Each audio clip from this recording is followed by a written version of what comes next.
Jack Grealish signed for Man City for a club record fee, and his first season was disappointing. Finally, he knew the pain I felt when he chose not to play for Ireland. Now, in his second season, he's slowly but surely becoming one of Pep Guardiola's key players. Manchester City fans, you're going to like this one, so make sure to sit back, get the popcorn out, and leave a like on the video. To really establish how poor he was last season, I think you have to look back at his previous seasons. Aston Villa got promoted to the Premier League in the 18-19 season. In Jack Grealish's opening Premier League season, 19-20, he scored 8 goals, getting 5 assists, but something I've always found impressive in him and in most wingers is his ability to get fouled. In the 19-20 season, Jack Grealish was the most fouled player in the Premier League, being fouled 149 times. The 19-20 season, Aston Villa were in a relegation battle. Set pieces were key to them staying up. Jack Grealish was the most fouled player in the Premier League. It's obvious he was important to the team, and he continued that on the following season, scoring 6 goals and getting 10 assists. This great form from Jack Grealish earned him a move to Manchester City for a club record fee of €100 million. Understandably, when you do move to a big club for such a big price tag, there's going to be a lot of pressure on Grealish, and that did show. He wasn't great in his opening season, only making 26 Premier League appearances, scoring 3 goals and getting 3 assists. But I don't think Jack Grealish is a player that goals and assists really show how good he is, but even when he was playing last season, you could see that he just wasn't the same player that he was at Aston Villa. The statistics may not favour Jack Grealish, but they definitely don't favour me. 87% of my viewers aren't subscribed. That's embarrassing. Go on,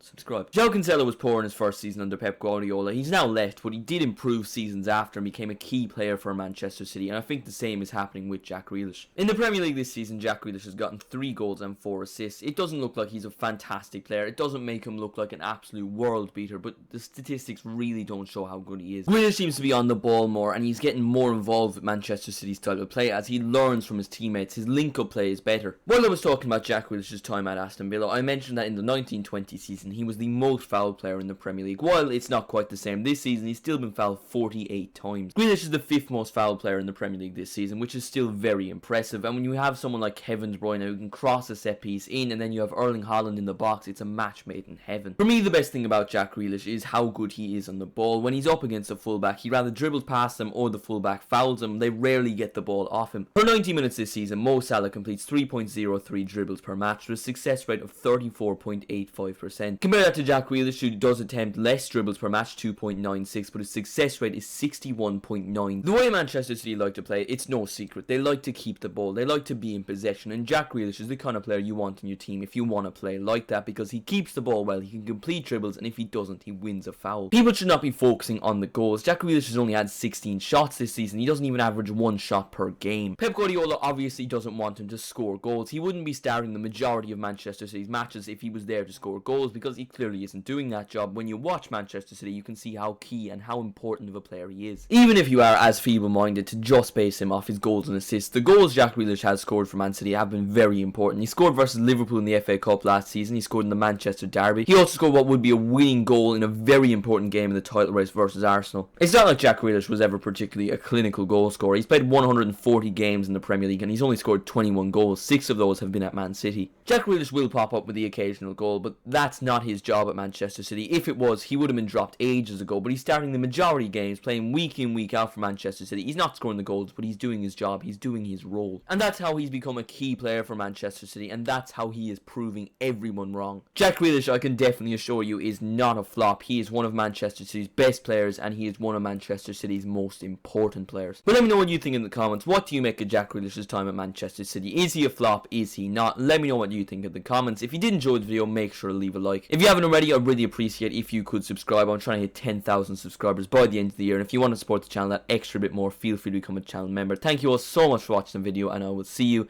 in the next one.